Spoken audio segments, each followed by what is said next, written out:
Hello friends, मैं फिर से आप लोगों के लिए एक न्यू और इंटरेस्टिंग चाइनीज ड्रामा ले आई हूँ। इसलिए जल्दी से आप वीडियो को लाइक कर दो और हाँ, चैनल को सब्सक्राइब कर दो।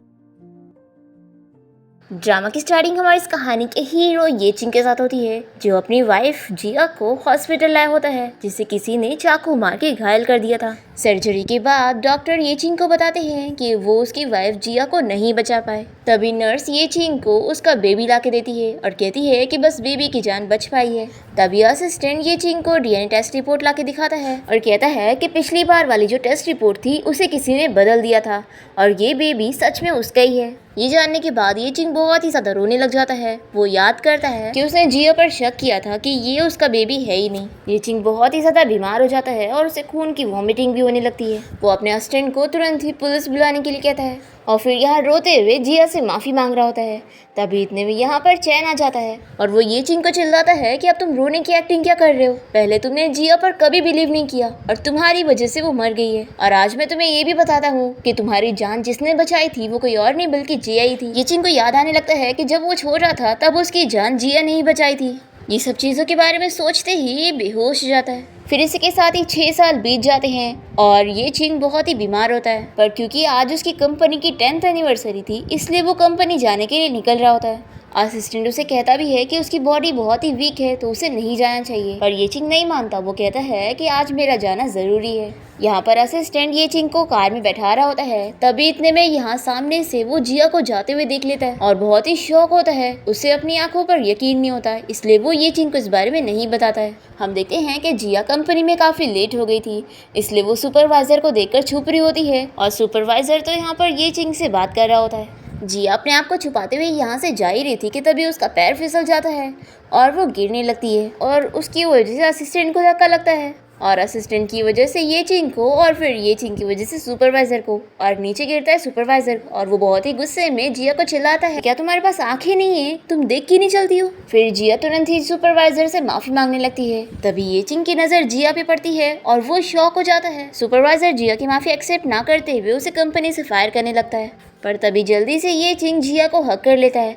उसे कहता है कि मुझे पता था कि तुम मरी नहीं हो, मैं इतने सालों से तुम्हें ढूंढ रहा था। जिया कहती है कि तुम्हें गलतफहमी हुई है, मैं वो नहीं हूँ जिसके बारे में तुम कह रहे हो। पर ये चिंग इसे नहीं छोड़ता। वो कहता है कि मैं जानता हूँ तुम मुझसे गुस्सा हो इसलिए ऐसा कह रही हो। तभी असिस्टेंट ये चिंग को कहता है कि बॉस, ये मिस जिया नहीं है, इस लड़की का नाम शाओ है और ये हमारी कंपनी की न्यू एम्प्लॉय है और इसकी एज भी अभी 26 है। ये सुनने के बाद ये चिंग जिया को छोड़ देता है और उसे सॉरी कहकर अपनी मीटिंग के लिए चला जाता है। तब यहाँ पर कुछ एम्प्लॉय ये सब देख रहे थे और ये लोग जिया के पास आकर उसे कहने लगते हैं कि तुम कितनी लकी हो, तुम कंपनी में न्यू आई हो और तुम्हें आते के साथ ही बॉस को हक करने का मौका मिला। जिया सोचती है कि आखिर इसमें लकी होने की क्या बात है, बॉस ने मुझे कोई और पर्सन समझ लिया था और अब जो आज हुआ है उसकी वजह से कहीं बॉस मुझे फायर ना कर दे। तभी असिस्टेंट जिया से कहता है कि मिस शाओ, बॉस आपसे कुछ बात करना चाहते हैं। फिर जिया ये चिंग के ऑफिस में जाती है, उससे पूछती है कि बॉस आपको मुझसे कुछ काम है। तो ये चिंग इसके सामने ऑफर रखता है कि तुम मुझसे शादी कर लो। ये सुनकर तो जिया शॉक हो जाती है, पर ये चिंग कहता है कि इतनी जल्दी मुझे रिजेक्ट मत करना। एक्चुअली मैं इस बारे में जानता हूँ कि तुम्हें पैसों की ज़रूरत है, तुम्हें अपने भाई का इलाज जो करवाना है, तो अगर तुम मुझसे शादी करने के लिए मानती हो तो मैं तुम्हारे भाई का सारा इलाज का खर्चा खुद करूँगा और मैं तुम्हारी सैलरी भी 1 लाख कर दूंगा। जिया को बहुत ही गुस्सा आता है कि तुमने मुझे इन्वेस्टिगेट किया। तो ये कहता है कि हाँ। तो जिया कहती है कि मुझे आपका ये ऑफर मंजूर नहीं। रही बात मेरे भाई के इलाज के पैसों की, तो उसका इंतजाम मैं खुद कर लूँगी, आप शादी करने के लिए किसी और को ढूंढो। ये बोलकर ये गुस्से में बाहर चली जाती है। तभी जिया को हॉस्पिटल से डॉक्टर का कॉल आता है और वो कहते हैं कि तुम्हारे भाई की सर्जरी के लिए तुम्हें जल्द ही पैसा जमा करना होगा। तुमने पहले ही 1 हफ्ता डिले कर चुकी हो, इसलिए अब तुम्हारे पास 1 दिन का ही टाइम है। जिया डॉक्टर को मनाने लगती है पर वो नहीं मानते। फिर जिया के पास ऑप्शन नहीं बचता, वो ये चिंग के दिए हुए ऑफर के बारे में सोचने लगती है। वो सोच लेती है कि अगर मैं बॉस के साथ शादी कर लूंगी तो वो मेरे भाई के इलाज का पैसा दे देंगे। फिर जिया तुरंत ही ये चिंग के ऑफिस में जाकर उसे कहती है कि बॉस, मैं आपसे शादी करने के लिए रेडी हूँ, लेकिन मुझे बस अभी इसी वक्त 1 लाख चाहिए। तो ये चिंग तुरंत ही इसे कार्ड निकाल कर देने लगता है और कहता है कि इसमें पूरे 3 मिलियन है। अब कल 9 बजे तुम कोर्ट पहुंच जाना, हम अपना मैरिज सर्टिफिकेट लेने चलेंगे। जिया कहती है कि मुझे बस एक क्वेश्चन पूछना था कि आखिर आप मुझसे क्यों शादी करना चाहते हैं। तो ये चिंग कहता है कि ये तुम्हें जानने की ज़रूरत नहीं है, तुम बस पैसे लो और जाओ। फिर जिया बाहर चली जाती है और ये चिंग अपनी और जिया की फ़ोटो देखकर उसकी और अपने पुराने दिन याद करने लगता है। तभी असिस्टेंट यहाँ पर आकर कहता है कि बॉस, आपने मुझे जो इन्वेस्टिगेट करने के लिए कहा था मैंने वो कर दिया।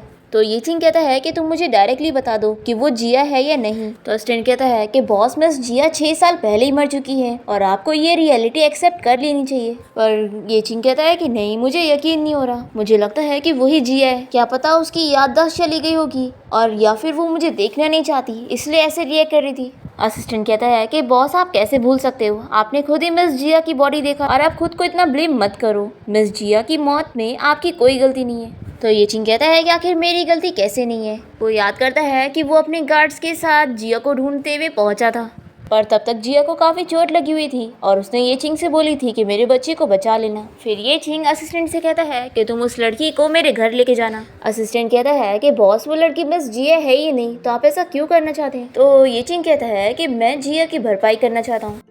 फिर इसके बाद असिस्टेंट जिया को ये चिंग के घर ले आता है। यहाँ पर वो उसे इस बारे में पूछती है कि क्या तुम्हें पता है कि बॉस ने मुझसे शादी क्यों की है। तो असिस्टेंट कहता है कि मुझे बॉस की पर्सनल चीज़ों के बारे में नहीं पता और फिर वो इसे घर दिखाते हुए उसका रूम बता देता है। असिस्टेंट के यहाँ से जाते ही जिया इस बारे में सोचती है कि मैं इस घर में पहली बार आई हूँ, लेकिन ऐसा लग रहा है जैसे मैं पहले भी यहाँ पर आ चुकी हूँ। जिया यहाँ पर एक रूम का दरवाजा खोलने लगती है, तभी ये चिंग यहाँ पर आकर इसे चिल्लाता है और कहता है कि दोबारा उस रूम में जाने की कोशिश भी मत करना। जिया इसे सॉरी कहती है और फिर वो अपना बैग लेकर अपने रूम में चली जाती है। फिर ये चिंग उस रूम में आता है जहाँ पर जिया की एक बड़ी सी पेंटिंग रखी होती है। वो पेंटिंग से बातें करने लगता है कि जिया, मैं उस लड़की से प्यार नहीं करता हूँ, मैं बस तुम्हारी भरपाई करने के लिए उसे यहाँ पर लाया हूँ। फिर ये चिंग इस बारे में याद करता है और हमें फ्लैशबैक में दिखाते हैं जिया उस टाइम पर प्रेग्नेंट थी और उसे एक गुंडा हैरेस करने की कोशिश कर रहा था, पर जिया उन लोगों को मारकर वहाँ से भागने की कोशिश कर रही थी। तभी वो लोगों ने जानबूझ के इसे चाकू मार दिए थे और फिर पुलिस के साथ ये चिंग वहाँ पर पहुँच गया था, इसलिए वो गुंडे वहाँ से भाग गए थे। फिर नेक्स्ट मॉर्निंग जिया की नींद खुलती है और वो सोचती है कि आखिर मैं हमेशा बच्चे को बचाने वाला सपना क्यों देखती हूँ, मैं इतनी यंग हूँ कि मेरे पास बच्चा कहाँ से आएगा। फिर जिया सोचती है कि नहीं, मुझे अभी ये सब के बारे में नहीं बल्कि अपने भाई को बचाने के बारे में सोचना है। वो अपने भाई का फोटो देखने लगती है और हम देखते हैं कि वो कोई और नहीं बल्कि चैन होता है। फिर इसके बाद वो हॉस्पिटल पहुंचती है चैन से मिलने के लिए। चैन से पूछता है कि लैंडलॉर्ड ने मुझे बताया कि तुम कहीं और शिफ्ट हो गई हो। तो जिया बता देती है कि भाई मैंने शादी कर ली हूँ और अब मैं अपने हस्बैंड के साथ रह रही हूँ। ये सुनकर चैन शॉक हो जाता है और पूछता है कि आखिर तुमने इतनी बड़ी बात मुझे बताई क्यों नहीं। जिया कहती है कि भाई आप फिक्र मत करो, वो बहुत ही अच्छा पर्सन है और हम दोनों को एक दूसरे से लव एट फर्स्ट साइट हो गया, इसलिए हमने तुरंत ही मैरिज सर्टिफिकेट ले लिए। चैन से पूछता है कि तुम्हारे हस्बैंड का नाम क्या है। जिया इसे बताने जा रही होती है कि तभी इसे लैंडलॉर्ड का कॉल आ जाता है। फिर जिया चैन से कहती है कि भाई मुझे लैंडलॉर्ड ने बुलाया है, कुछ डॉक्यूमेंट्स वहाँ पे रह गए हैं जो मुझे लेने पड़ेंगे। चैन कहता है कि अभी तो तुमने मुझे अपने हस्बैंड के बारे में कुछ बताई भी नहीं हो। तो ये कहती है कि आप फिक्र मत करो, मैं वापस आने के बाद आपको बताती हूँ। फिर जिया यहाँ से जाने लगती है और ये चिंग का असिस्टेंट इसे देख लेता है और वो सोचता है कि क्या मिस शाओ का भाई इसी हॉस्पिटल में है। तभी ये चिंग और असिस्टेंट यहाँ पर चैन को देख लेते हैं और ये लोग सोचते हैं कि वो तो अब्रॉड में ट्रीटमेंट के लिए गया था, तो आखिर वो वापस कब आया। ये चिंग चैन को पकड़ के इस बारे में पूछने लगता है कि तुम वापस कब आए और क्या जिया ठीक है और वो तुम्हारे साथ है। तो चैन से चिल्लाकर कहता है कि वो 6 साल पहले ही मर गई थी और तुम्हारी वजह से मरी थी और मुझे तुम जैसे खूनी से कोई बात नहीं करनी है। ये बोलते हुए चैन यहाँ से जाने लगता है। तो ये चिंग से पूछता है कि फिर शाओ कौन है। वो लड़की सेम शाओ की तरह दिखती है और अब ये मत कहना कि वो और जिया अलग अलग है। तो चैन कहता है कि मुझे नहीं पता कि तुम किस बारे में बात कर रहे हो। तभी इतने यहाँ पर जिया आ जाती है और वो इन दोनों को बातें करते हुए देखकर पूछती है कि क्या तुम लोग एक दूसरे को पहले से जानते हो। तो असिस्टेंट शाओ से पूछता है कि क्या मिस्टर चैन आपके भाई है। तो जिया हाँ कहती है और वो चैन से अपना फ़ोन मांग रही होती है। फिर जिया को फिर से लैंडलॉर्ड का कॉल आ जाता है और वह यहाँ से जाने लगती है। तभी ये चिंग उसका हाथ पकड़ के रोक लेता है। तो चैन कहता है कि इसे जाने दो, इसे इस बारे में कुछ नहीं पता, तुम्हें जो भी जानना है मुझसे पूछो। फिर जिया यहाँ से चली जाती है और ये चिंग चैन से इस बारे में पूछता है कि तुम मुझे सच बताओ कि वही जिया है ना। तो चैन कहता है कि वो शाओ है, मेरी सगी बहन, और अगर तुम्हें बिलीव नहीं हो रहा तो जाओ इस बारे में चेक कर लो। तो ये चिंग कहता है कि क्या तुमने मुझे फूल समझा हुआ है, आखिर तुम्हारी बहन जिया की तरह कैसे दिख सकती है। तो चैन कहता है कि आखिर मैं तुमसे कितनी बार बताऊं कि जिया मर चुकी है और मुझे जो बताना था वो मैं तुम्हें बता चुका हूँ। ये बोलकर चैन भी यहाँ से चला जाता है और फिर चैन अपने रूम में आकर जिया की फोटो देखते हुए सोचता है कि जिया मैं तुम्हें वापस वही गलती दोहराने नहीं दूंगा। और फिर चैन अपने फ्रेंड को कॉल करके उसे कुछ काम देता है। दूसरी तरफ ये चिंग कार में होता है और अपने असिस्टेंट को ऑर्डर देता है कि तुम चैन के बारे में सारी डिटेल पता करो जब वो अब्रॉड में था, और मुझे वो लड़की शाओ के बारे में भी सारी डिटेल चाहिए। फिर रात में हम देखते हैं कि जिया ये चिंग से इस बारे में पूछती है कि तुम मेरे भाई को कैसे जानते हो, जो तुम आज मेरे भाई से स्पेशली मिलने के लिए हॉस्पिटल गए थे। ये चिंग कहता है कि नहीं, मैं उससे मिलने नहीं गया था, बस वहीं से गुजर रहा था। और वैसे तुम्हारे भाई को क्या बीमारी है? तो जिया से इस बारे में बताने लगती है और कहती है कि मेरे भाई को 6 साल पहले ये बीमारी हुई थी। तभी ये चिंग को असिस्टेंट की कॉल आ जाती है और वो कॉल पे बात करने के लिए अपने रूम में आता है। असिस्टेंट से बताता है कि 6 साल पहले चैन का अब्रॉड में किडनी ट्रांसप्लांट हुआ था और आज ही उसने हॉस्पिटल में किसी को अब्रॉड में कॉल किया। और आपने जो मिस शाह के बारे में पता करने के लिए कहा था वो कुछ पता नहीं चल रहा है, क्योंकि कोई जानबूझ के उनकी इन्फॉर्मेशन को छुपाने की कोशिश कर रहा है। तो ये चिंग कहता है कि एक काम करो, सबसे पहले तो तुम शाओ और चैन का बाल लेकर उनका डीएनए टेस्ट करवाओ और पता करो कि दोनों सिबलिंग्स है भी या नहीं। नेक्स्ट सीन में हम देखते हैं कि चैन का फ्रेंड उसे कॉल करके इस बारे में बताता है कि कोई उसकी इन्फॉर्मेशन जानने की कोशिश कर रहा है, लेकिन इससे सारे मेडिकल रिकॉर्ड छुपा दिया। लेकिन क्या तुम सच में नहीं चाहते कि ये चिंग को इस बारे में पता लगे? तुमने जिया को भी इस बारे में कुछ नहीं बताया, इसलिए उसने फिर से वही गलती कर बैठी है।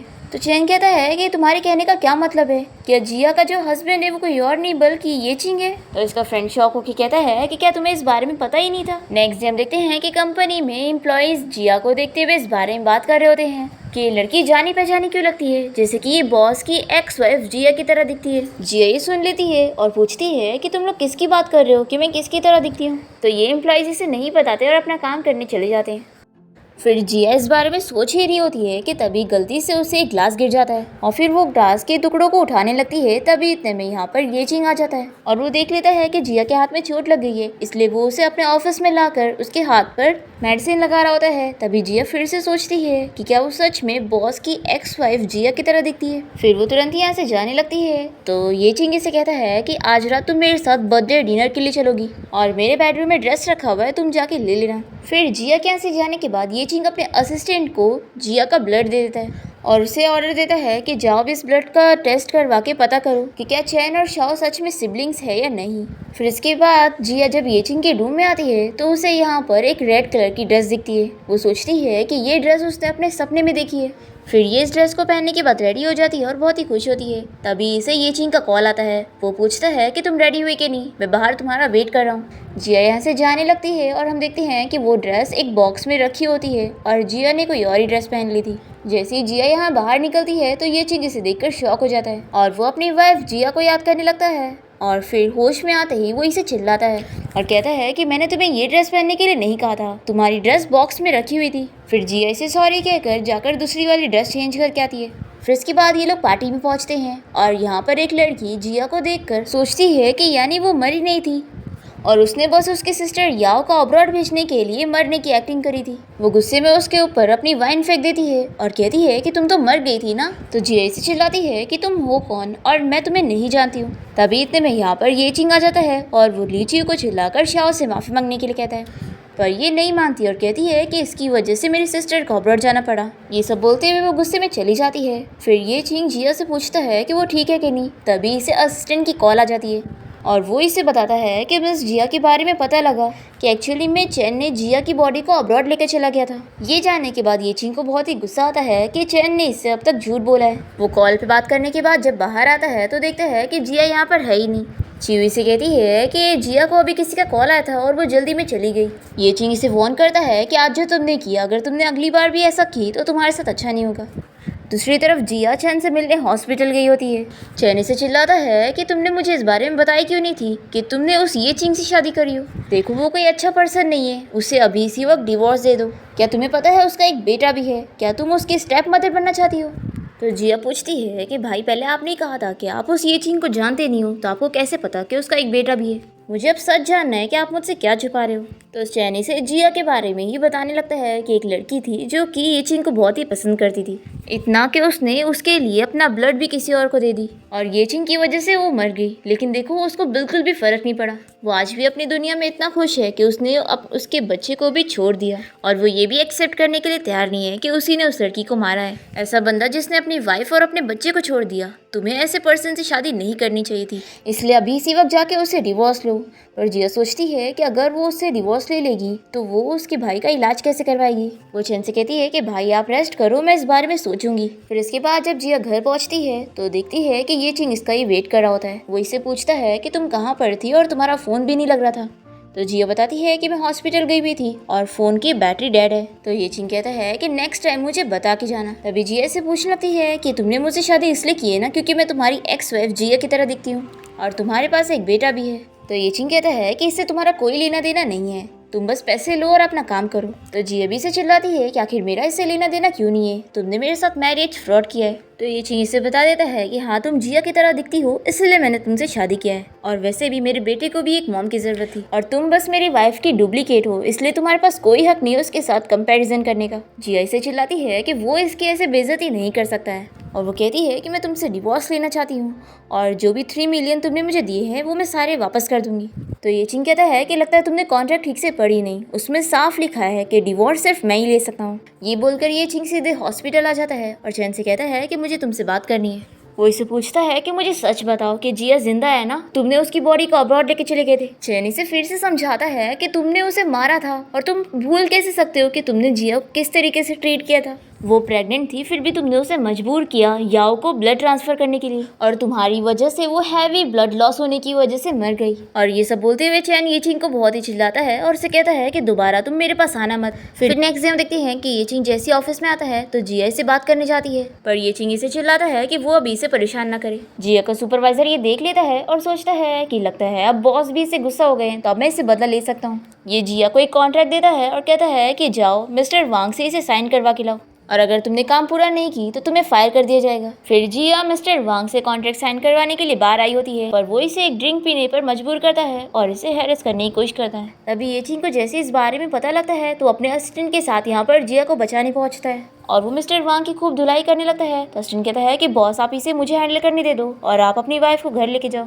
फिर ये चिंग जिया को घर लेकर आ जाता है और यहाँ पर वो अभी भी डर रही होती है। तो ये चिंग कहता है कि डरो मत, ये मैं हूँ। तो जिया से कहती है कि थैंक यू मुझे बचाने के लिए। ये चिंग कहता है कि हम कपल हैं और ये तो मेरी जिम्मेदारी है। फिर ये चिंग यहाँ से जाने के बाद जिया सोचती है कि वो इतना भी बुरा नहीं है। फिर नेक्स्ट सीन में ये चिंग अपने ऑफिस में होता है और यहाँ पर असिस्टेंट उसे डीएनए टेस्ट रिपोर्ट का रिजल्ट बताता है कि मिस शाओ और चैन सच में सिबलिंग्स है। ये जानकर ये चिंग बहुत ही शॉक होता है और असिस्टेंट से कहता है कि ये डीएनए टेस्ट रिपोर्ट एकदम सही है। फिर ये चिंग याद करता है कि चैन ने भी इसे कितनी बार बोला है कि जिया मर चुकी है। फिर ये चिंग भी इस बात पर बिलीव कर लेता है कि यानी जिया सच में मर चुकी है और वो बहुत ही ज्यादा रोने लगता है। फिर नेक्स्ट सीन में हम देखते हैं कि ये चिंग का असिस्टेंट उसे लेकर घर आता है और जिया को बताता है कि कंपनी में कुछ प्रॉब्लम आ गई थी जिसकी वजह से बॉस बहुत ही अपसेट थे और उन्होंने बहुत ही ड्रिंक कर लिए। फिर असिस्टेंट ये चिंग को उसके रूम में लेटा देता है और वो कहता है कि मिस शाओ अब आप ही बॉस का ख्याल रखना। ये बोलकर वो चला जाता है। अब ये चिंग इतना ड्रंक होता है कि वो जिया को पकड़ के उसे जाने नहीं देता और वो उसे कहता है कि तुम मुझे छोड़कर कहीं मत जाना। ऐसा बोलते हुए उसे फोर्सली किस करने लगता है। फिर नेक्स्ट मॉर्निंग ये चिंग इस बारे में सोचता है कि उसने कल रात जिया के साथ नाइट स्पेंड किया था। तभी इसे इसके असिस्टेंट की कॉल आती है और वो इसे बताता है कि इसका बेटा बाओ कहीं गायब है। फिर ये चिंग कंपनी पहुंचकर अपने असिस्टेंट को चिल्लाने लगता है कि तुम एक बच्चे को नहीं ढूंढ पा रहे हो। फिर असिस्टेंट यहाँ से चला जाता है और ये चिंग को याओ का कॉल आता है और वो इसे कहती है कि बाओ को किसी ने किडनैप कर लिया है और उस पर्सन का कॉल आया था और उन लोगों ने कहा है कि वो बाओ को खुद लेने के लिए आए, नहीं तो वो उसे मार देंगे। तभी असिस्टेंट यहाँ पर आकर ये चिंग को उस किडनैपर का लोकेशन बताता है जो कि कोई अब्रॉड का लोकेशन बता रहा है। फिर ये चिंग हॉस्पिटल आकर चैन को चिल्लाने लगता है कि तुमने मेरे बेटे को कहाँ पर छुपाया हुआ है। जी ऐसे कहती है कि मेरा भाई ऐसा कुछ नहीं कर सकता है, पर ये चिंग इसके लिए मान ही नहीं रहा होता है। तभी असिस्टेंट यहाँ पर आकर बताता है कि चैन वो किडनैपर नहीं है क्योंकि बहुत सारे फेक लोकेशन आ रहे हैं, किसी ने हैकिंग करके हमें फूल बनाया है। जिया ये सुन लेती है और ये चिंग को चिल्लाती है कि तुम्हें मेरे भाई के ऊपर ऐसे इल्जाम नहीं लगाना चाहिए था, इसलिए अभी इसी वक्त मेरे भाई से माफ़ी मांगो। और चैन कहता है कि मुझे इसकी माफ़ी नहीं चाहिए, तुम बस यहाँ से बाहर जाओ।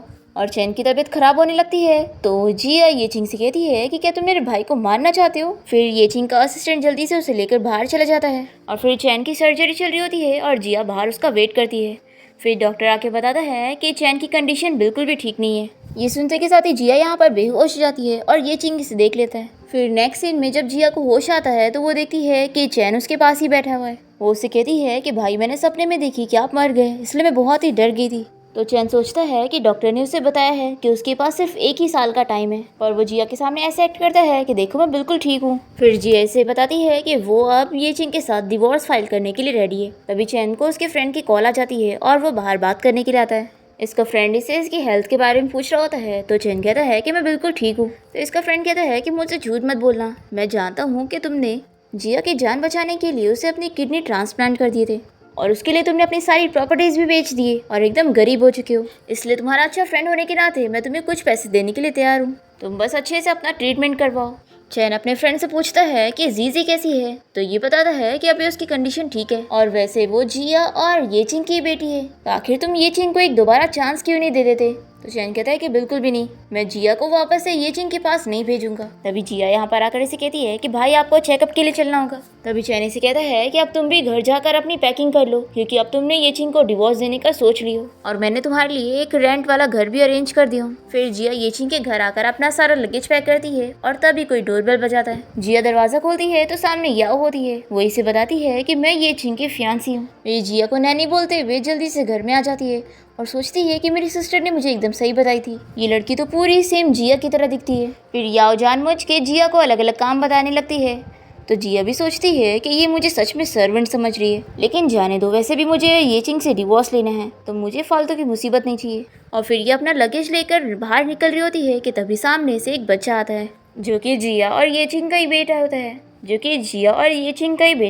और वो जिया को देखते के साथ ही उससे मम्मी कहने लगता है। तो याओ इसे समझाती है कि तुम इसे मम्मी क्यों कह रहे हो, ये हमारी नैनी है। तो बाहर होते हुए कहता है कि ये मेरी मम्मी है इसलिए मैं मम्मी ही बोलूंगा और मुझे कोई गलतफहमी नहीं हुई है, मैंने डैडी के फोन में मम्मी की फोटो देखा हूँ। जिया कहती है कि बच्चे तुम्हें सच में गलतफहमी हुई है, मैं तुम्हारी मम्मी नहीं हूँ। तभी घर में येचिंग आ जाता है और बाओ से बताने लगता है कि डैडी मम्मी मुझे पहचानने के लिए तैयार ही नहीं है। तो येचिंग को समझ आता है कि वो यहाँ पर जिया को अपनी मम्मी समझ रहा है। वो अपने असिस्टेंट से कहकर बाओ को रूम में ले जाने का कहता है और जिया का लगेज देखते हुए उसे पूछता है कि तुम क्या कर रही थी।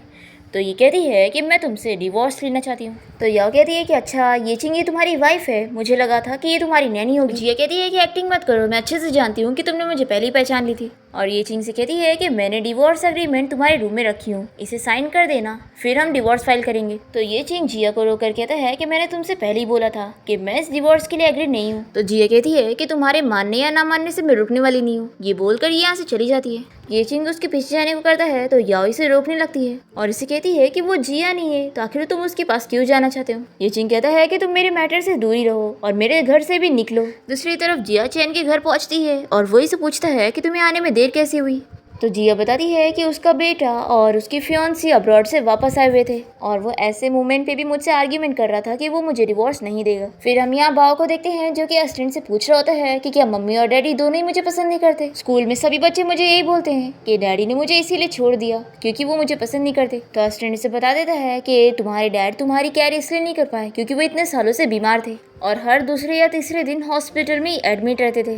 तभी येचिंग जैसे यहाँ पर आता है तो बाओ पूछने लगता है कि डैड क्या आप अभी भी बीमार हो। तो असिस्टेंट कहता है कि बॉस इसी ने मुझसे आपके बारे में पूछा तो मैंने सारा सच बता दिया। फिर बाओ पूछता है कि डैडी क्या मम्मी भी बीमार है जो उन्होंने भी आज तक मेरी केयर नहीं की। तो येचिंग इसे सॉरी कहता है। तो बाओ कहता है कि डैडी क्या मम्मी आपसे बहुत ही गुस्सा है इसलिए वो आपको छोड़कर चली गई। तो येचिंग इसके लिए हाँ कहता है। बाओ कहता है कि मेरे फ्रेंड ने मुझे एक बार एक बुक दिया था जिसमें लिखा है कि उसके डैडी ने कैसे उसकी मम्मी को मना के वापस लाए थे। तो चलो डैडी ये बुक आप अपने पास रखो और इसमें से कुछ सीख लेना। फिर कंपनी में आने के बाद येचिंग इसी बुक को पढ़ रहा होता है। तभी अचानक से इसे जिया की आवाज़ आती है तो ये जल्दी से बुक को रख कर कोई कॉन्ट्रैक्ट उठा लेता है। तभी जिया ऑफिस में आकर इसे कहती है कि मिस्टर येचिंग आखिर आप मुझसे कब डिवोर्स लेने वाले हैं। येचिंग कहता है कि मैंने तुमसे पहले ही बोला था कि मैरिज मैटर पे मैं डिसाइड करूंगा और मेरा तुम्हें डिवोर्स देना इम्पॉसिबल है। तो जिया इसे चिल्लाती है कि आखिर हर चीज पे तुम क्यों डिसाइड करोगे और वैसे भी अब तुम्हारी फियांसी वापस आ गई है तो तुम मेरी बेइज्जती करना चाहते हो। तो येचिंग कहता है कि मैंने पहले भी बोला था और अभी भी बोल रहा हूँ कि मेरा उस याओ के साथ कोई रिलेशन नहीं है। तो जिया कहती है कि अच्छा तुम्हारा याओ के साथ कोई रिलेशन नहीं है, ये मैं कैसे बिलीव करूं।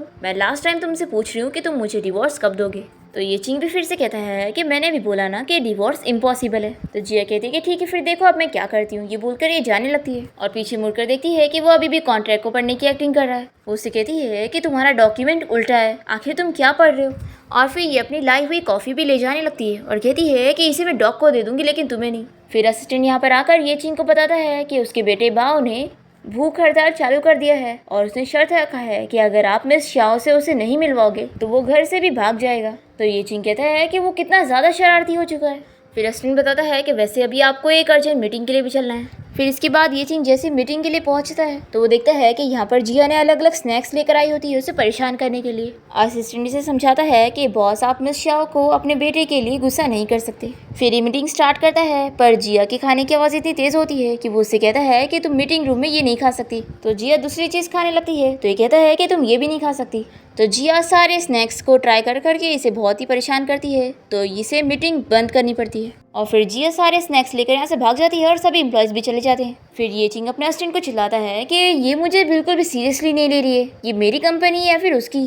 तो असिस्टेंट कहता है कि बॉस आप बाओ के लिए अपनी वाइफ पर गुस्सा नहीं कर सकते। फिर ऑफिस की छुट्टी होने के बाद ये चिंग का असिस्टेंट उसे बताता है कि उसका बेटा बाओ घर से चला गया है और उसने लेटर छोड़ के गया है कि उसे एक्सपेक्ट करना ही नहीं चाहिए था कि उसके डैडी उसकी मम्मी को लेकर आएंगे, इसलिए अब वो खुद पर्सनली अपनी मम्मी को लाने के लिए गया है।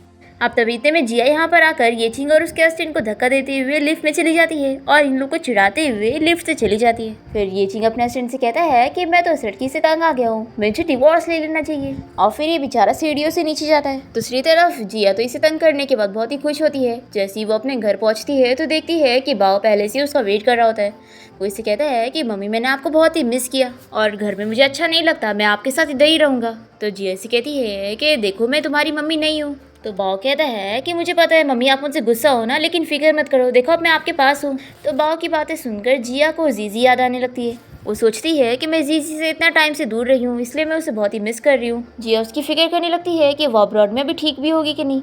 अब बाओ इतना जिद कर रहा होता है तो जिया इसे आज रात यहीं पर रहने के लिए मान जाती है और वो कहती है कि लेकिन मैं कल तुम्हें वापस तुम्हारे घर लेके चलूंगी। तो बाओ सोचता है कि मेरे डैडी कितने स्टूपिड है जो मम्मी को अभी तक मना ही नहीं पाए। फिर ये लोग साथ में डिनर करते हैं। नेक्स्ट डे हम देखते हैं कि जिया कंपनी में होती है, तभी से बाओ का कॉल आता है और वो बताता है कि अंकल बेहोश हो गए। जिया तुरंत ही टैक्सी पकड़ने के लिए बाहर जाती है और जल्दी से ये चिंग की कार में बैठ के उसे कहती है कि प्लीज मुझे हॉस्पिटल तक छोड़ दो, मेरा भाई हॉस्पिटल में है। फिर ये जैसी हॉस्पिटल आती है तो बाओ इसे कार्ड देने लगता है और कहता है कि मम्मी आप लोग के पास पैसे नहीं है ना, तो मेरे पैसे ले लो और अंकल का ट्रीटमेंट करवा लो। तभी ये चिंग बाओ को देखकर कहता है कि तुम घर से कहाँ भाग गए थे, मैं तुम्हें कितना ढूंढ रहा था। फिर डॉक्टर जैसी बाहर आता है तो वो बताता है कि पेशेंट की हालत अभी तो ठीक है, लेकिन उसका जल्द ही ट्रीटमेंट नहीं करवाया गया तो वो ठीक नहीं होगा। फिर जिया कहती है कि यानी मेरे भाई ने अब तक मुझसे झूठ बोला था कि वो ठीक है और उसने अभी तक अपनी मेडिकल फीस भी नहीं भरा है। फिर जिया ये चिंग से एडवांस सैलरी मांगती है तो वो कहता है कि ठीक है, फाइनेंस डिपार्टमेंट से जाके ले लो। जिया के यहाँ से जाते ही बाओ ये चिंग से कहता है कि डैडी आपको पता है कि मम्मी के पास मेडिकल फीस भरने के लिए बिल्कुल पैसे नहीं है, तो आपने उनकी जगह पैसे क्यों नहीं भरे? अगर आप पैसे भर देते तो मम्मी को फिक्र करने की ज़रूरत नहीं होती और मम्मी खुश जाती। तो क्या आप मम्मी को खुश नहीं करना चाहते हो? क्या ऐसा है कि आप मम्मी को पसंद नहीं करते? तो ये चिंग कहता है कि ये तो मैं भी नहीं जानता, वैसे तुम बताओ कि तुम मम्मी को पसंद करते हो? तो बाओ कहता है कि ऑफ कोर्स मैं अपनी मम्मी को क्यों नहीं पसंद करूँगा। फिर ये चिंग अपने असिस्टेंट से कहकर जिया के अकाउंट में 1 मिलियन डालने का कहता है। तो बाओ कहता है कि डैडी आखिर आप कब तक इतने एरोगेंट रहोगे? ये चिंग कहता है कि मैं इतना एरोगेंट नहीं हूँ, मैं बस उसे सह रहा हूँ। बाओ कहता है कि डैडी आपने जो करे हो इससे मम्मी को पता कैसे चलेगा कि आपने उनके लिए सब करे? सच में अभी तो आप बहुत ही बुद्धू हो, आपको बहुत सारी चीज़ें सीखने की ज़रूरत है।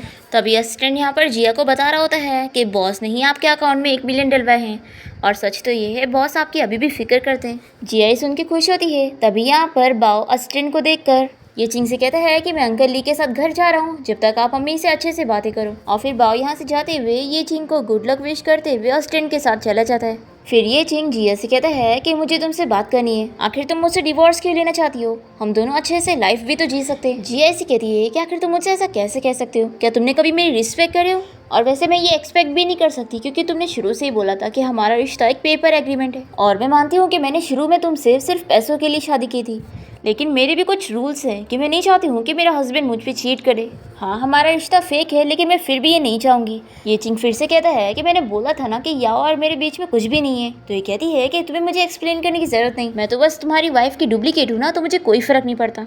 और जो आज तुमने मुझे 1 मिलियन दी वो मेरे भाई के लिए, उसके लिए बहुत ही थैंक यू। मैं तुम्हें जल्दी ये पैसे वापस कर दूंगी। और हाँ हमारी मैरिज का डिवोर्स होके रहेगा क्योंकि मुझे किसी के डुप्लीकेट बन के नहीं रहना है। ये बोलकर जिया यहाँ से चली जाती है और ये चिंग इसे नहीं रोक पाता। फिर इसके बाद जब ये चिंग घर पहुँचता है तो बाओ इसे कहता है कि डैडी क्या आपने मम्मी को वापस नहीं लाए? तो ये चिंग कहता है कि तुम्हारी मम्मी ने मुझसे बोली कि वो मुझसे प्यार नहीं करती है, जबकि मीटिंग रूम में मैंने उसे सारे स्नैक्स खाने दिए थे। बाओ पूछता है कि डैड आपने अब तक मम्मी के लिए क्या करे हो? अगर आप सिर्फ सोचोगे और अपना लव एक्सप्रेस नहीं करोगे तो कैसे काम चलेगा? कहीं ऐसा तो नहीं कि डैडी आपको वो याओ आंटी पसंद है? मैं इस बात से बिल्कुल भी एग्री नहीं हूँ। अगर आपने उस बुरी आंटी से शादी की तो मैं फिर से घर छोड़कर भाग जाऊंगा। तो ये चिंग कहता है कि तुमने सोचा कैसे कि मैं उस बुरी आंटी को पसंद कर सकता हूँ? मैं तो बस इसी बारे में सोच रहा था कि मैं तुम्हारी मम्मी को कैसे मनाऊंगा। तो बाव कहता है कि ठीक है फिर डैडी आप इस बारे में सोचते बैठो, मुझे नींद आ रही है, मैं सोने जा रहा हूँ। फिर नेक्स्ट सीन में हम देखते हैं कि जिया कंपनी में होती है और वो देखती है कि याओ सभी एम्प्लॉइज को गिफ्ट दे रही है और फिर जिया को देखकर उसे कहती है कि मैंने तुम्हारे लिए भी चॉकलेट लेकर आई हूँ। तो जिया कहती है कि मुझे ये नहीं लेना, क्या पता तुमने इसमें जहर मिला के लाई होगी। तो याओ इसे कहती है कि तुम सच में अपने आप को ये चिंग की वाइफ मत समझो, तुम बस जिया की डुप्लीकेट हो। तो जिया कहती है कि मैं जानती हूँ तुम्हें भी डुप्लीकेट बनना था, लेकिन तुम बन नहीं पा रही हो क्योंकि वो तुम्हें पसंद करता ही नहीं है। और वैसे अगर तुम ये चिंग से शादी करना चाहती हो तो प्लीज उसे मनाओ कि वो मुझे डिवोर्स दे दे, क्योंकि वो तो मेरे पीछे ही पड़ा हुआ है, पर मैं ही उसे रिजेक्ट कर रही हूँ। ये सब बोलकर जिया इसकी मजाक उड़ाते हुए जा रही होती है। तो याओ जानबूझ के गिरने की एक्टिंग करती है और कहती है कि शाओ मैं तुम्हें बस ये डेजर्ट दे रही थी, तुमने मुझे नीचे क्यों गिराई। तभी सभी एम्प्लॉयज याओ की साइड लेते हुए जिया को उससे माफी मांगने के लिए कहते हैं। जिया कहती है कि मैंने इसे गिरा ही नहीं तो आखिर मैं माफ़ी क्यों मांगू। तभी इतने में यहाँ पर ये चिंग आ जाता है और याओ ये चिंग से कहने लगती है कि मैं इसे बस डेजर्ट दे रही थी और इससे मुझे नीचे पुश कर दी। तो जिया कहती है कि तुम्हें झूठ बोलना बहुत आता है ना, तो चलो मैं तुम्हारे झूठ को सच करती हूँ। और वो इसे नीचे पुश करके गिरा देती है और कहती है कि पहले तुम बोल ही रही थी ना, तो अब मैंने कर दी। तो ये चिंग कहता है कि अब भी माफ़ी मांगो। फिर जिया को लगता है कि वो उससे माफी मांगने के लिए कह रहा है, इसलिए वो गुस्सा हो जाती है और इसे चिल्लाती है कि तुम्हें याओ इतनी पसंद है तो उससे क्यों नहीं शादी कर लेते और मेरा पीछा क्यों नहीं छोड़ देते। तभी ये चिंग जल्दी से जिया को रोकता है और वो याओ से कहता है कि तुम अभी इसी वक्त मेरी वाइफ से माफी मांगो। ये सुनकर जिया और सभी एम्प्लॉयज शॉक हो जाते हैं कि ये बॉस की वाइफ है। फिर याओ पूछती है कि तुम मुझे इस लड़की से माफी मांगने के लिए कह रहे हो। तो जिया भी से चिल्ला रही है कि तुम मुझसे माफी क्यों नहीं मांग सकती, तुमने गलती की हो तो माफी तो मांगनी पड़ेगी। तो याओ फिर से कहती है कि ये चिंग तुम्हें ऐसा नहीं कहना चाहिए। तो ये कहता है कि अभी हम कंपनी में हैं, इसलिए तुम मुझे मेरे नाम से मत बुलाओ, मेरी वाइफ जेलस होगी। तो याओ कहती है कि भूलो मत कि तुमने मुझसे प्रॉमिस किया था कि तुम मुझसे शादी करोगी। तो ये चिंग कहता है कि मैं तुमसे शादी सिर्फ इसलिए करना चाहता था क्योंकि मुझे तुम्हें रीपे करना था, तुमने मेरी जान बचाई थी, लेकिन मुझे पता चल चुका है कि तुमने सच में मेरी जान नहीं बचाई थी। तुम झूठ नहीं बोल सकते क्योंकि मैंने सारी चीजें इन्वेस्टिगेट कर चुका हूँ, इसलिए अभी इसी वक्त मेरी वाइफ से माफी मांगो और निकलो यहाँ से और दोबारा मुझे अपनी शक्ल भी मत दिखाना। फिर याओ जिया से सॉरी बोलकर यहाँ से चली जाती है और फिर सभी एम्प्लॉयज भी अपना काम करने चले जाते हैं। और फिर जिया ये चिंग से कहती है कि हमारा डिवोर्स होने वाला है तो तुम्हारा ये सब करके क्या मतलब है। तो ये चिंग कहता है कि क्या तुम देख नहीं पा रही हो, मैं इस तरीके से अपना लव एक्सप्रेस कर रहा हूँ। तो जिया कहती है कि तुम्हें मुझसे कुछ काम नहीं है तो मैं अपना काम करने जा रही हूँ। तो ये चिंग कहता है कि बाओ तुम्हें बहुत ही मिस कर रहा है और उसे फीवर भी हो गया है, तो मेरे साथ चल के उसे देखने चलो। फिर बाओ घर पे खेल रहा होता है, तभी ये चिंग जिया को लेकर पहुंच जाता है और जिया इसे चिल्लाती है कि अगर बाओ को फीवर है तो तुम्हें इसे हॉस्पिटल लेके जाना चाहिए था। फिर ये चिंग जल्दी से बाओ को इशारा करता है और बाओ बीमार होने की एक्टिंग करते हुए जिया से कहता है कि मम्मी मुझे हॉस्पिटल नहीं जाना, मैं चाहता हूँ कि बस आज आप मेरे साथ रहो। जिया इस बारे में सोचने लगती है तो ये चिंग से कहता है कि मुझे बच्चे का ख्याल रखना नहीं आता, तो क्यों ना तुम रुक जाओ। तो जिया भी हाँ कह देती है। तभी इतने में ये चिंग को उसके असिस्टेंट की कॉल आती है कि हम जिस मिस जी के साथ कॉन्ट्रैक्ट करना चाहते हैं वो अभी एयरपोर्ट पर पहुंचने वाली हैं, तो हमें उन्हें पिक करने जाना चाहिए। फिर ये चिंग जिया से कहता है कि मुझे अपनी एक इम्पोर्टेंट क्लाइंट को पिक करने के लिए जाना है। ये बोलकर ये चिंग यहाँ से चला जाता है और फिर बाओ जिया को मनाने लगता है कि डैडी बहुत ही अच्छे हैं और वो आपसे बहुत ही प्यार करते हैं, मैंने देखा हूँ डैडी के पास आपकी बहुत सारी फोटोज है, चलो मैं आपको दिखाता हूँ। तभी इतने में जिया को जीजी की कॉल आ जाती है और वो कहती है कि मम्मी मैं अब्रॉड से वापस आ गई हूँ, क्या आप मुझे पिक करने के लिए एयरपोर्ट नहीं पहुंचोगी। तो जिया उसे चिल्लाती है कि तुम्हें अकेले ऐसे नहीं आना चाहिए था। तो जीजी कहती है कि मम्मी मैंने आपको बहुत मिस की इसलिए मुझे आना ही पड़ा। तो जिया कहती है कि ठीक है मेरा एयरपोर्ट पे वेट करो, मैं अभी वहाँ पर पहुँचती हूँ। हम देखते हैं कि जीजी ही वो इम्पोर्टेंट क्लाइंट होती है जिसका ये चिंग एयरपोर्ट पर वेट कर रहा होता है। वो अपने असिस्टेंट से कहता है कि क्या तुम श्योर हो कि मिस जी यहाँ पर पहुँचने वाली है। तभी यहाँ पर जीजी ये चिंग को देखकर पहचान जाती है कि ये तो वही ये कंपनी का बॉस है। वो इन लोग के पास जाके कहती है कि आप लोग मुझे ही तो ढूंढ रहे हो ना, पर ये दोनों तो नीचे नहीं बल्कि ऊपर कहीं देख रहे होते हैं। तो जीजी सोचती है कि ये लोग कितने बुद्धू है, लगता है मुझे इस कंपनी के साथ कॉन्ट्रैक्ट बिल्कुल नहीं करना चाहिए। फिर जीजी इन लोग से कहती है कि क्या आप लोग नीचे भी देखोगे। तो जल्दी से ये चिंग और उसका असिस्टेंट नीचे बैठ जाते हैं। ये चिंग इसे कहता है कि बच्चे तुम्हारे मम्मी डैडी कहाँ हैं, और वो अपने असिस्टेंट से इसके पेरेंट्स के बारे में पता करने के लिए कह रहा होता है। तो ये कहती है कि इसकी कोई ज़रूरत नहीं है, मेरी मम्मी यहाँ मुझे पिक करने आएगी। तभी इतने में जिया यहाँ पर बाव के साथ पहुँच जाती है और जीजी उसे देखकर मम्मी बोलती है उसके पास जाती है। ये देखकर ये चिंग और बाव तो शॉक हो जाते हैं कि वो इसे मम्मी कह रही है और बाव पूछता है कि मम्मी क्या ये आपके दूसरे हस्बैंड की बेटी है। तो जिया कहती है कि तुम लोग गलत समझ रहे हो, ये मेरी नीस है और ये हमेशा ही मुझे मम्मी बोलती है। तभी यहाँ बाव और जीजी के बीच में झगड़ा हो जाता है। बाव कहता है कि ये मेरी मम्मी है, तुम इसे मम्मी मत बोलो। तो जीजी कहती है कि मैं अपनी मम्मी को मम्मी ही बोलूंगी ना। और फिर जीजी जिया से पूछती है कि डैडी कहाँ पर है। तो जिया सोचती है कि मुझे इस बारे में इसे नहीं बताना चाहिए कि चैन बीमार है, नहीं तो ये उसकी फिक्र करेगी। फिर जिया से कहती है कि चैन डैडी बिजनेस ट्रिप पर गए। तो जीजी पूछती है कि फिर अभी हम कहाँ जाने वाले हैं। ये चिंग कहता है कि क्यों ना तुम दोनों बच्चों को मेरे साथ मेरे घर पे लेके चलो, ऐसे तुम दोनों बच्चों का ख्याल भी रख लोगी और दोनों अकेले भी नहीं रहेंगे। तो बाओ ये चिंग से गुस्सा हो जाता है कि डैडी आपने मुझे धोखा दिया है। तो ये चिंग उसके कान में कुछ समझाता है, जिसके बाद बाओ कहता है कि डैडी आप बोलना मत, मम्मी सिर्फ मेरी है। फिर जिया दोनों बच्चों को घर ले आती है और दोनों फिर से झगड़ा करने लगते हैं कि मम्मी का फेवरेट मैं हूँ। ये सब झगड़ा देखते हुए ये चिंग कहता है कि मुझे तो कंपनी में काम है तो मैं जा रहा हूँ। फिर ये चिंग यहाँ से चला जाता है और दोनों बच्चे झगड़ा कर ही रहे होते हैं। तो जिया इन दोनों को समझाती है कि चलो मैं तुम लोग के लिए अच्छे से कुछ कुकिंग करती हूँ। फिर दोनों को ही भूख लग रही थी तो दोनों मान जाते हैं। फिर इसके बाद जी अपना लैपटॉप में बैठकर काम कर रही होती है और वो अपने असिस्टेंट को मैसेज करती है कि तुमने अभी तक मेरे डैडी के बारे में कुछ पता नहीं किया। तभी जिया यहाँ पर आकर इसे पूछती है कि तुम हॉस्पिटल से भाग कर आई हो तो क्या हॉस्पिटल वाले ने तुम्हें जाने दिया। जी कहती है कि डॉक्टर ने कहा कि मेरी कंडीशन अब अंडर कंट्रोल है तो मैं आराम से घूम सकती हूँ। तो जिया कहती है कि आपसे मुझसे प्रॉमिस करो कि तुम ऐसे अकेले कहीं नहीं जाओगी। फिर दोनों ही बच्चे मिलकर जिया की हेल्प करते हैं और एक दूसरे से झगड़ा भी कर रहे होते हैं कि मम्मी की हेल्प मैं करूंगी। तभी यहाँ पर ये चिंग भी आ जाता है और कहता है कि लगता है मैं खाने की टाइम पर आया हूँ। फिर ये सभी साथ में डिनर कर ही रहे होते हैं कि तभी यहाँ पर याओ भी आ जाती है और इसे देखकर जिया खाने के बीच में जा रही होती है तो दोनों बच्चे भी उसके साथ जाने लगते हैं। ये चिंग याओ को चिल्लाता है कि ये तुम्हारा घर नहीं है, मेरा घर है। याओ इसे मनाने लगती है कि तुमने बस इस लड़की से इसलिए शादी की हो ना क्योंकि ये जिया की तरह दिखती है। ये चिंग इसे चिल्ला कर अपने घर से जाने के लिए कहता है और फिर याओ के यहाँ से जाते ही जीजी सोचने लगती है कि लगता है इन लोगों को पता ही नहीं कि मेरी मम्मी जिया है। तभी यहाँ पर बाओ जिया से कहने लगता है कि मम्मी आप हमेशा मेरे साथ रहोगी ना। तो जिया इसे फिर से क्लियर करती है कि मैं तुम्हारी मम्मी नहीं हूँ। तो ये जल्दी से इसे एक रूम में ले आता है और दिखाता है कि देखो यहाँ पर आपकी इतनी बड़ी पेंटिंग रखी है और कहता है कि अगर आप मेरी मम्मी नहीं हो तो आपकी इतनी बड़ी फोटो मेरे घर पे क्यों है। जीजी सोचती है कि लगता है ये अंकल ही मेरे डैडी है जिन्हें मैं ढूंढ रही हूँ। तभी ये चिंग दोनों बच्चों से कहता है कि मुझे मम्मी से अकेले में बात करनी है, तुम लोग बाहर जाओ। तभी जिया को अपनी और ये चिंग की पुरानी चीजें याद आने लगती है। वो इसे कहती है कि शायद मैं तुम्हें पहले भी कभी देख चुकी हूँ। और यहाँ हम देखते हैं कि जी बाओ को इस बारे में बता रही होती है कि एक्चुअली मम्मी की मेमोरी लॉस हो चुकी है और मम्मी को पता ही नहीं है कि मैं उनकी ही बेटी हूँ। वो तो मैंने डीएनए टेस्ट करवा के पता कर ली थी और तुम बहुत ही बुद्धू हो, हम दोनों के डैडी सेम है। तो बाओ कहता है कि लेकिन डैडी ने तो मुझे कहा था कि मैं उनका इकलौता बच्चा हूँ। जीजी कहती है कि कुछ तो गड़बड़ है, मुझे इस बारे में चैन डैडी से पूछना होगा, उन्हें सब कुछ पता है। फिर दोनों ही बच्चे चैन से मिलने के लिए हॉस्पिटल आ जाते हैं और जीजी कहती है कि आखिर चैन डैडी को क्या हुआ है। तभी जिया की आवाज़ सुनकर दोनों ही छुप जाते हैं और जिया सोते हुए चैन से बातें करने लगती है कि भाई मुझे लगता है कि मैं ये चिंग को पहले से ही जानती हूँ। अभी डॉक्टर यहाँ पर आके बताता है कि पेशेंट के होश में आने के चांसेस बहुत ही कम है। तो जिया बहुत ही फिक्र करने लगती है और कहती है कि डॉक्टर आपको मेरे भाई को ठीक करनी होगा। तभी जीजी और बाओ जल्दी से बाहर आ जाते हैं। जीजी कहती है कि डॉक्टर आपको कितने पैसे चाहिए आप बताओ, बस मेरे अंकल का ट्रीटमेंट करो। तभी ये चिंग यहाँ पर पहुंच जाता है और वो कहता है कि ये मैटर मुझ पे छोड़ दो। वो अपने असिस्टेंट से कहकर तुरंत ही एक डॉक्टर हायर करवाने के लिए कहता है ताकि जल्द से जल्द चैन की सर्जरी हो सके। तभी यहाँ हॉस्पिटल में याओ और उसकी सिस्टर भी आई होती है और याओ की सिस्टर जीजी को दिखाते हुए बताती है कि ये चैन की बेटी है और ये बहुत ही बीमार है और इसे बोन मैरो की ज़रूरत है। फिर याओ सोच लेती है कि वो जीजी का यूज़ करके शाओ से बदला लेगी। फिर इसके बाद जिया दोनों बच्चों के साथ मिलकर चैन के ऑपरेशन का वेट करती है और फिर डॉक्टर बताता है कि उसकी सर्जरी सक्सेसफुल हुई है।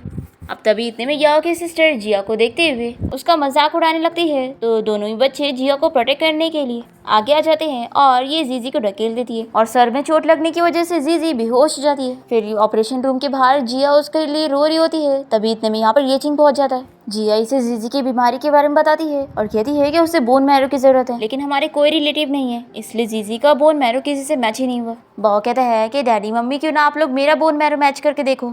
तो बाओ के मनाने पर ये लोग मान जाते हैं और ये सोचता है कि जीजी ने मुझे बोली थी कि अभी इस बात को सीक्रेट रखना है कि हम दोनों सिबलिंग्स हैं। फिर इसके बाद जीजी को होश आ जाता है और वो जिया को बताना चाह रही होती है कि ये चिंग ही उसका डैडी है। तभी इतने में यहाँ पर ये चिंग आकर जिया से इस बारे में पूछता है कि कल जीजी को चोट कैसे आई थी। तो जिया ये चिंग को इस बारे में बताती है कि याओ की सिस्टर ने जीजी को ढकेल दी थी। फिर ये चिंग को बहुत ही गुस्सा आता है और वो अपने असिस्टेंट को भेजकर याओ की सिस्टर को अरेस्ट करवा देता है और उसे धमकी देता है कि नेक्स्ट बारी उसकी होगी। फिर याओ सोच लेती है कि अब वो उसे छोड़ेगी नहीं। फिर नेक्स्ट सीन में डॉक्टर जिया को इस बारे में बताता है कि अगर जल्द से जल्द बोन मैरो नहीं मिला तो जीजी की जान को खतरा हो सकता है। तभी इतने में जीजी को याओ का कॉल आता है और वो इसे बताती है कि उसका बोन मैरो जीजी से मैच करता है और वो कहती है कि मैं बोन मैरो देने के लिए तैयार हूँ, बस तुम मुझसे मिलने आओ। जिया उससे मिलने के लिए हॉस्पिटल से बाहर निकलती है तो वो उसका एक्सीडेंट करके चली जाती है। फिर इसके बाद जिया कोमा में होती है और उसे सारी चीज़ें याद आ जाती है। जैसे जिया को होश आता है तो वो देखती है कि ये चिंग उसके पास है। उसे तो इसे देखते के साथ ही गुस्सा आ रहा होता है और वो इसे बाहर जाने का कहती है। तभी दोनों बच्चे यहाँ पर आ जाते हैं। फिर चैन भी यहाँ पर आ जाता है और जिया ये चिंग को चिल्लाकर बाहर जाने कहती है। फिर चैन जिया से इस बारे में पूछता है कि तुम्हें क्या हुआ, तुम उसे इतना क्यों चिल्ला रही हो। तो जिया पूछती है कि आखिर तुम्हारा और ये चिंग का रिलेशन इतना अच्छा कैसे हो गया। ये सुनकर चैन समझ जाता है कि यानी अब तुम्हें सब याद आ गया। फिर दोनों बच्चे भी कहते हैं कि मम्मी आपकी मेमोरी वापस आ गई। तो जिया हाँ कहती है और वो चैन को थैंक यू कहने लगती है कि तुम्हारी वजह से आज मैं जिंदा हूँ, नहीं तो मैं तो ग्रेव में होती। चैन कहता है कि ऐसा मत बोलो। तो जिया कहती है कि थैंक यू तो बोलना ही होगा, तुम्हारी वजह से मेरे दोनों बेबीज भी आज जिंदा है। बाव पूछता है कि मम्मी क्या ये सच में मेरी सिस्टर है? तो जीजी कहती है कि ऑफ कोर्स ये मेरी मम्मी है। तो बाव कहता है कि अगर ऐसा है तो डैडी को क्यों नहीं पता, क्या डैडी की भी मेमोरी लॉस हो गई है? तो चैन कहता है कि ये सब तुम्हारी मम्मी को भी नहीं पता क्योंकि सारी चीजें मैंने अरेंज किया था। बाव जब पैदा हुआ था तो मैंने डॉक्टर को कहकर ये चिंग को ये पता लगवाया कि तुम मर गई हो, पर फिर इसके बाद मुझे पता चला कि तुम्हारे पास एक और बेबी है और तुम्हारी कंडीशन बहुत ही क्रिटिकल थी, इसलिए मैं तुरंत ही तुम्हें लेकर अब्रॉड गया था और फिर तुम्हारी और जीजी की जान बच पाई थी। फिर मुझे पता चला कि ये चिंग यहाँ पर बाव का अच्छे से ख्याल नहीं रख रहा है और वो याओ के साथ रह रहा था, इसलिए मुझे बहुत ही गुस्सा आई थी। मुझे लगा कि वो एक अच्छा डैड नहीं है, इसलिए मैंने जीजी को अपना ही नाम दे दिया और इसका डैड बनने का प्रिटेंड किया। फिर बाव कहता है कि यानी मेरे डैडी का सच में उस याओ आंटी के साथ अफेयर चल रहा था और उन्होंने मुझे संभालने के बजाय उन आंटी को दे दिया था। चैन कहता है कि अभी मेरी बात पूरी नहीं हुई। मुझे ये भी पता चला कि जिया की मरने की वजह से ये चिंग बहुत ही अपसेट रहता था और वो बहुत ही बीमार भी था, इसलिए मैंने उसे इस सब के बारे में नहीं बताया। फिर जिया कहती है कि आज तुम ये चिंग की इतनी साइड क्यों ले रहे हो, तुम्हारी और उसकी तो हमेशा दुश्मनी रहती थी। चैन कहता है कि जब मैं पहले तुम्हें उससे डिवोर्स लेने के लिए कह रहा था तो तब तुम ही नहीं मान रही थी। जीजी कहती है कि मैं सब समझ गई, मम्मी पैसों की वजह से डैडी के पास गई थी, लेकिन मम्मी अब से आपको फिक्र करने की जरूरत नहीं है, मेरे पास बहुत सारा पैसा है। बाव कहता है कि मम्मी मेरे पास भी बहुत सारा पैसा है, डैडी की कंपनी वैसे भी मेरी होने वाली है, आपको डैडी नहीं पसंद है तो मैं आपको एक नया हस्बैंड ढूंढने में हेल्प करूंगा। फिर जीजी और बाव इसी बात पे झगड़ने लगते हैं कि वो मम्मी के लिए कुछ करना चाहते हैं। दूसरी तरफ ये चिंग जिया को मनाने के लिए वापस उस बुक से ट्रिक सीख रहा होता है। जैसे इसे पता लगता है कि जिया हॉस्पिटल से डिस्चार्ज हो रही है तो वो तुरंत ही हॉस्पिटल पहुंचता है। वो चैन से जिया के बारे में पूछने लगता है तो वो कहता है कि तुम मुझे छोड़ो, उसे खुद ही पूछ लो। जिया बच्चों को आगे भेज कर ये चिंग से कहती है कि हमें बात करनी चाहिए। फिर ये दोनों बाहर आ जाते हैं। जिया से पूछती है कि क्या तुमने पता करवाया कि मेरा कार एक्सीडेंट किसने किया था? एक्सीडेंट से पहले याओ ने मुझे कॉल करके बुलाई थी कि वो जीजी के लिए बोन मैरो देने के लिए तैयार है। ये सोचकर ही जिया याद करती है कि उसने कभी भी इस बात पर बिलीव नहीं किया जब भी वो याओ के बारे में से कुछ बताती थी। तो पर यहाँ पर ये सुनते के साथ ये चिंग इसे कहता है कि मैंने सही गैस किया था कि इन सब के पीछे याओ का हाथ है। जिया शॉक होती है कि क्या तुमने मेरी बातों पर बिलीव कर लिया? तो ये चिंग कहता है कि ऑफ कोर्स मैंने तुम पर बिलीव किया। जिया याद करती है कि चैन ने इसे समझाया था कि उसे बच्चों के लिए ये चिंग को माफ कर देना चाहिए क्योंकि अब वो बदल चुका है और वैसे भी हमें जीजी की जान बचाने के लिए बहुत ही पैसों की जरूरत है और ये चिंग हमारी हेल्प कर सकता है। तो जिया ने बोली थी कि पहले वो ये चिंग का टेस्ट करेगी कि वो सच में बदला भी है या नहीं। ये चिंग से कहता है कि आखिर तुम क्या सोच रही हो? जिया से कहती है कि अब मेरा भाई हॉस्पिटल से डिस्चार्ज हो चुका है तो मैं सोच रही हूँ कि मैं जीजी और उसके साथ सिटी में रहने के लिए जा रही हूँ। तो ये चिंग सजेस्ट करता है कि क्यों ना तुम अपने भाई को लेकर मेरे घर पे आ जाओ। तो ये कहती है कि मैं ये डिसीजन अकेले नहीं ले सकती, अपने भाई से पूछना होगा। फिर जिया घर आने के बाद जब चैन से इस बारे में पूछती है तो वो तो उसके घर पे जाने के लिए तुरंत ही रेडी होता है। जिया पूछती है कि आखिर तुम दोनों का रिलेशन अच्छा हुआ कैसे? तो चैन कहता है कि जब मैं हॉस्पिटल में था तो वो रोज मेरी केयर करने के लिए आता था और मुझे मुझे मनाता था कि मैं तुम दोनों के रिश्ते के लिए मान जाऊँ, तो उसके बदले हुए बिहेवियर से मैं सच में मान गया। फिर नेक्स्ट सीन में ये चिंग के असिस्टेंट याओ को पकड़ के लेकर आते हैं और याओ ने जो भी क्राइम करी होती है इसके बारे में सब पता लग जाता है कि कैसे 6 साल पहले भी ये दोनों जियाओ की वजह से अलग हुए थे क्योंकि इसने बहुत सारी मिसअंडरस्टैंडिंग क्रिएट की थी और इसी ने ही बाओ को भी किडनैप करवाई थी और जिया को भी मारने की कोशिश की थी। याओ तो ये सब मानने के लिए तैयार नहीं होती है तो ये कहता है कि अब तुम ये जाके पुलिस को कहना और फिर ये चिंग के गार्ड्स जियाओ को यहाँ से लेकर चले जाते हैं। फिर ये पूरी फैमिली साथ में बैठकर डिनर करते हैं। फिर ये चिंग को इस बारे में पता चलता है कि याओ जेल से छूट गई है। वो यहाँ पर जिया के घर में कुछ गुंडों को लेकर आती है और जिया को पकड़ के लेके जाती है और ये चिंग को भी कॉल करके कह देती है कि अगर तुम्हें जिया को बचाना है तो यहाँ पर आ जाओ। वो जिया से कहती है कि आज वो उसे अपना बदला लेने के लिए उसे मार के रहेगी। तभी जिया कैसे भी करके अपनी रस्सी खोल लेती है और इसे स्लैप लगाती है और इसे कहती है कि तुमने अब तक जो भी मेरे साथ करी हो उनके लिए अभी मैंने तुमसे बदला खा ली। फिर याओ तो शॉक हो जाती है कि ये कोई और नहीं बल्कि जिया ही है। तभी यहाँ भागते हुए ये चिंग और चैन भी पहुंच जाते हैं। याओ ये चिंग को जिया के बारे में झूठ कहने लगती है तो ये कहता है कि अब तुम मुझसे और झूठ नहीं कह सकती क्योंकि मुझे पता है कि ये जिया ही है और अब तुम याद रखोगी कि आज ही के दिन नेक्स्ट साल तुम्हारी डेथ एनिवर्सरी होगी। हमें फ्लैशबैक में दिखाते हैं कि यहाँ पर आने से पहले चैन ने ये चिंग को सब कुछ बता दिया था कि जिया मरी नहीं है और शाओ ही जिया है। अब यहाँ पर पुलिस के आने की आवाज़ सुनकर याओ को बहुत ही गुस्सा आता है और वो कहती है कि यानी तुमने पहले से पुलिस को बुला के लेकर आए। फिर जिया ये चिंग से बातें करने लगती है। तभी यहाँ पर याओ उसे चाकू मारने के लिए आगे बढ़ती है। ये चिंग ये देख लेता है और वो जिया को बचाने के लिए बीच में आ जाता है और फिर पुलिस याओ को अरेस्ट करके लेके चले जाते हैं। और फिर ये चिंग जिया से कहने लगता है कि उसे अपनी गलती पर बहुत ही रिग्रेट हुआ और उस जिया के जाने के बाद ही उसे सबका एहसास हुआ। जिया तो रोने लग जाती है और तुरंत ही एम्बुलेंस को कॉल करने की रही होती है। तभी चैन कहता है कि आखिर तुम कितनी एक्टिंग करोगे, चाकू तुम्हें लगा ही नहीं है। ये जिया को बताता है कि जब याओ इसे मारने जा रही थी तभी उसने चाकू रोक लिया था। अब जिया यहाँ पर ये चिंग से कहती है कि अब तुम एक्टिंग बंद करो। फिर ये लोग जब घर पहुंचते हैं तो दोनों ही बच्चे जिया को सेफ देखकर बहुत ही खुश होते हैं। फिर हमें पता चलता है कि जीजी की भी सर्जरी हो चुकी है और अब वो भी सेफ है। ये चिंग और चैन मिलकर जीजी से आइडिया लेते हैं ताकि ये चिंग जिया को मना सके। फिर इसके बाद ये चिंग जिया को सरप्राइज देते हुए उसे प्रपोज करता है, उसे दोबारा से चांस मांगता है, जिस पर वो कहती है कि वो इसे इतनी आसानी से हाँ नहीं बोलेगी। ये चिंग इसे यकीन दिलाता है कि अब वो पहले की तरह नहीं रहा है, बदल चुका है। तभी दोनों बच्चे भी यहाँ पर आ जाते हैं और ये लोग कहते हैं कि डैड अगर आपने मम्मी को फिर से कभी चीट किया तो हम दोनों भी आपसे नाराज हो जाएंगे और मम्मी के साथ चले जाएंगे। जीजी कहती है कि डैड मैं तो आपको बैंकरप्ट कर दूंगी। ये चिंग कहता है कि ऐसा बिल्कुल भी नहीं होगा, मैं कसम खाता हूँ। तो दोनों बच्चे कहते हैं कि डैड आपको ये लिख के देना पड़ेगा तभी हम बिलीव करेंगे। फिर ये चिंग तो लिखने लग जाता है और जिया और चैन ये सब देखकर हंस रहे होते हैं। इसके साथ इस ड्रामा की हैप्पी एंडिंग यहाँ पर हो जाती है।